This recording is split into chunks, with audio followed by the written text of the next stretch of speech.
Hello and welcome to our final whole school assembly for 2020 to 2021, and what a year it's been.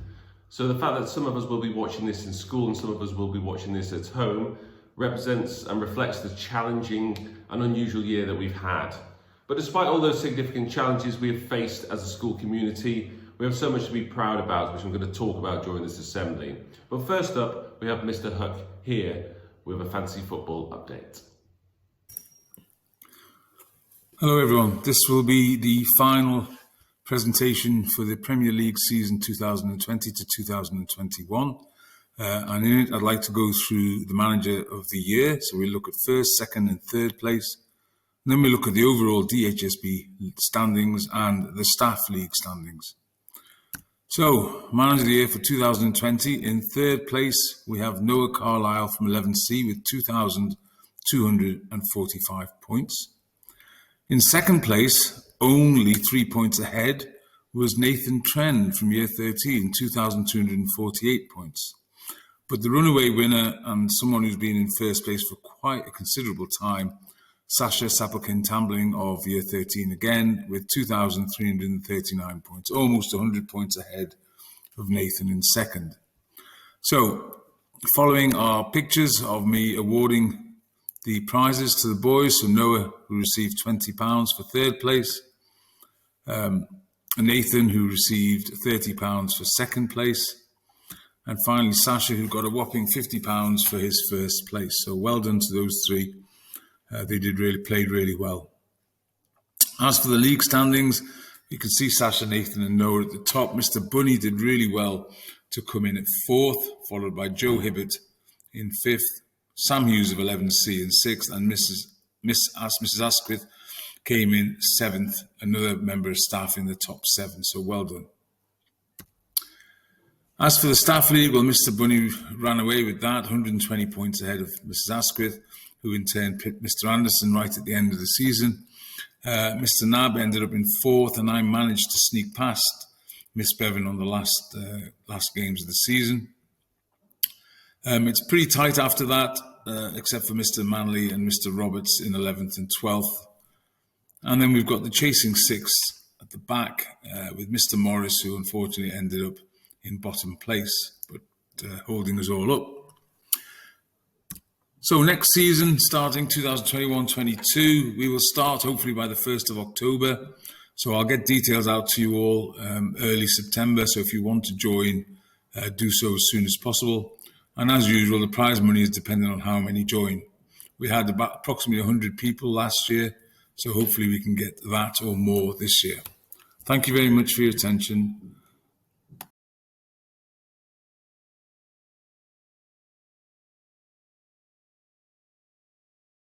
When you wake up in the morning and you're shadowed by the darkness of the night. When you wake up in the morning, darling, I'll be by your side.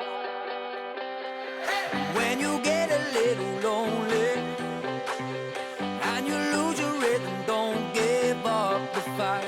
When you wake up in the morning, darling, I'll be by your side.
I hope that you enjoyed the review of the year.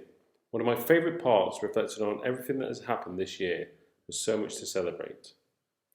Here are some more student celebrations for those students that overcame the challenges of the last year to complete their Duke of Edinburgh Awards. Congratulations to the following students. Here are the students that achieved bronze. We had one student achieve silver, and some more that have achieved gold. Congratulations once again, well done and thank you. I shared these slides with you in our first whole school assembly of this academic year. As I knew you all would, you embraced returning back to school after the first lockdown with great enthusiasm and with an excellent attitude. You took all of the new changes and restrictions in your stride. But more than that, you brought energy, laughter and happiness back to the school site. You concentrated on establishing warm relationships again and creating new ones. And as a result, very quickly within a week or so of returning back to school in September, it felt like things were completely back to normal, just with a few strange quirks, some of which ended up being potentially better than they used to be, such as smaller queues in refuel. Respect for all. This has been evident throughout the whole academic year. Your behaviour, attitudes and conduct have simply been excellent. There has been such a calm and purposeful atmosphere in school at all times, including break times. We have seen daily, weekly, your kindness and empathy and humility. You have shown great care to each other. You have also shown great care to our staff. I have been struck by this specifically. So many examples of you, our young people, looking out for staff, raising concerns and showing empathy towards all adults in your lives. This demonstrates such great maturity and compassion, which I've been so impressed with, so thank you for this. Being responsible. I really want to thank you all our students, staff and parents for working so hard to follow the COVID-19 guidelines and to take them so seriously. Not only have all of us been compliant, but you have taken this responsibility very seriously to do the right thing personally, and more than that, to be collectively responsible for each other. As a result, despite the huge challenges of COVID and the high rates, the impact on us up until recently have been limited. It has been worse now near the very end of term, but once again, you have been brilliant in dealing with this and just doing the right thing. Thank you. Together, we have achieved and done it. Focus on well-being. The other lockdown from January to March was where everybody demonstrated their resilience and independence, taking responsibility to the next level. As part of our national role supporting all schools nationally as an EdTech demonstrator school, we have spent hundreds of hours in the last year supporting other schools with remote learning. And as a result, we've been able to see just how excellent our remote learning has been. This is a result of all of us, students, staff and parents working together to provide such high quality learning, despite not being in school face to face. The outcomes have been fantastic. Thank you to you, our students, for your commitment and engagement, and thank you once again to parents for all their support. Contribution to the community. Despite all of the restrictions with COVID-19, obviously some things haven't been able to happen. There is still so much to celebrate though. Our staff have worked incredibly hard to seize opportunities for you whilst maintaining the safety and well-being of the community. A great example of this is the curriculum and extracurricular activities that have taken place throughout the last academic year. In many schools, students haven't been able to carry out practical activities, for example, in subjects such as science and DT. You have had your full commitment offer since September, and this is a result of the dedication and the commitment from our staff. Please do show your appreciation to the staff as you watch this and give them a round of applause. I know that from talking to many of you this year, you really do appreciate what the staff do at DHSB, and we will take a look at that later in this assembly. In addition to this, we've seen the return of many extracurricular activities, all of which have to be planned and organised with the COVID-19 controls in place. But you've all embraced this, and participated in these when they've been on.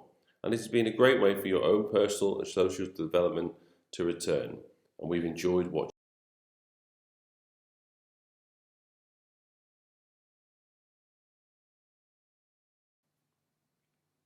Looking ahead to September. So in the last couple of days, we've shared the potential plans for September with your parents and asked them to discuss this with you. This is looking at how we're going to return back to DHSB in September. We've made these decisions based on the feedback from students, staff and parents, but also keeping in mind and trying to predict what the COVID-19 situation will look like in the autumn term. All of these changes will remain for probably 12 months' time, in which case we will review it again. The best thing we can do as a community is to be prepared and to make the plans that would be the best case scenario. And if we have to change back to contingency plans, then that will be easy and quick to do so, and will make little impact on you all. So I'm going to talk through some of the arrangements. First of all, there's arrival. So students and staff already arrive in a naturally staggered way. That will continue. And on arrival, students should wash their hands before going directly into their form room. That's to ensure that we've got good hygiene for everyone. We're going to continue with the staggered breaks for next academic year. That's also part of our contingency plans for any potential outbreaks. And because overall the feedback from students and staff has been positive. Transitions and movement around the school have been more calm than normal. There's been reduced waiting time for food and refreshments, better use of internal and external break spaces, and that's some of the reasons why it's going to remain.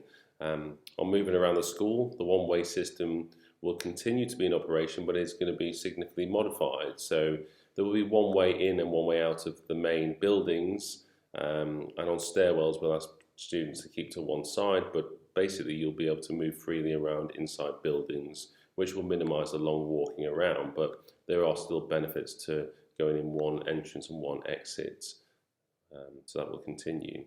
Classrooms, we're going to continue to have good hygiene by sanitising hands when you're coming into classrooms and leaving classrooms. Assemblies, we're going to offer a blended approach to assemblies, a mix of virtual and face-to-face. For example, we expect the vast majority of year group assemblies to be face-to-face, house assemblies will be mostly virtual, and whole school assemblies will be mostly virtual, perhaps apart from a small number throughout the year when we may well meet together. Transport. All transport services are going to resume back to normal prior to COVID-19. Same for educational visits. School uniform, same again, that's going to resume back to normal prior to COVID-19. Face coverings, they are now recommended on dedicated transport to and from school or within the school site when prevalence is high, and students can choose to wear a face covering in a lesson if they wish to. However, this must not disrupt their ability to participate in the lesson. On testing, we already know from the government that all students will be required to test twice as they return to school in September, and for the remainder of the month, complete twice weekly tests for the rest of September.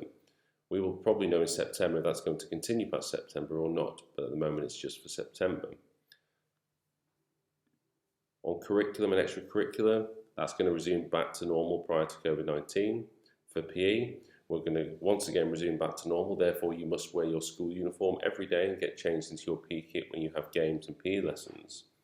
On Parents' Evening, following the feedback from students, parents and staff, this will continue in a virtual format for the next academic year. And finally, contingency plans. This is specifically in case and in the event of a local outbreak. Just to inform you that we do have plans in place if necessary to move back to some restrictions such as face coverings, closing bubbles and switching to remote learning as a last resort. All of that is planned and is there to be used in the event if it is necessary. So just to reassure you that there are plans in place, but hopefully they won't be needed. So we have one student leaving us this year, and it's Finian Clark in 7S. We wish him the very best for the future. We have to also say farewell to some of our staff who are leaving. The staff leaving this year are Mrs. Thomas, Mr. Horrell, Mrs. Marsh, Mr. Jenkins, Mrs. Wilson, Miss Savell and Mrs. Pearce. And we're also saying goodbye to our school direct trainees. Congratulations to all of them for gaining qualified teacher status. We're saying goodbye to Kate Frewer, Laura Donlan, Elsa Griffiths and Jed Westcott. Overall, they are brilliant members of staff here at the school, who I know will be sadly missed, but we wish them good luck with their next steps. They're all moving on to some exciting new opportunities. Can we please show our thanks to them for everything that they've done here at DHSB? Good luck to all our staff and students on their next adventures. Thank you. I also just want to take the time to consider your well-being. And if you're worried about yourself or other people over the summer, then there are lots of help out there. You can see all the different help that is available on this slide. We've also shared this in the end of term letter, and also these details are available on our website.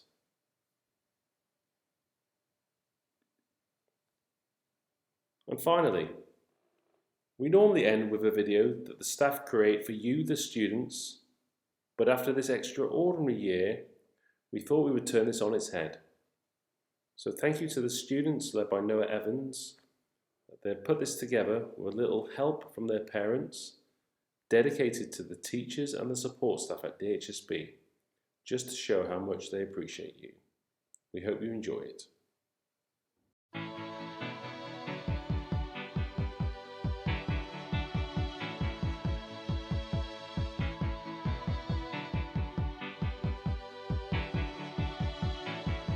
The heart is a balloon,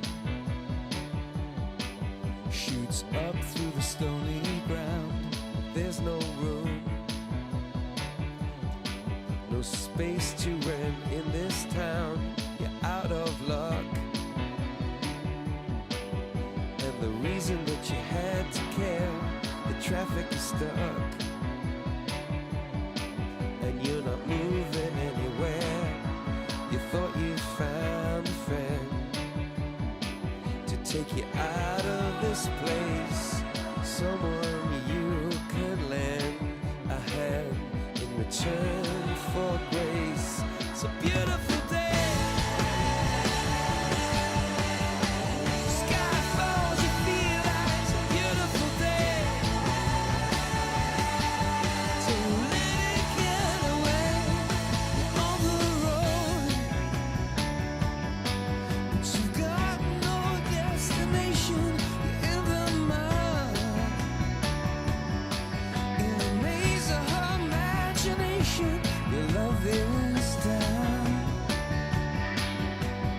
even if that doesn't ring true.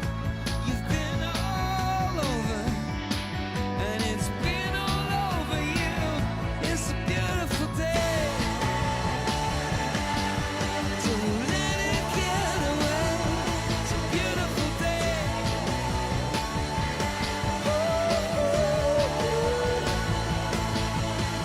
Touch me, take me to that other place. Teach me, babe. I know I'm not a hopeless case.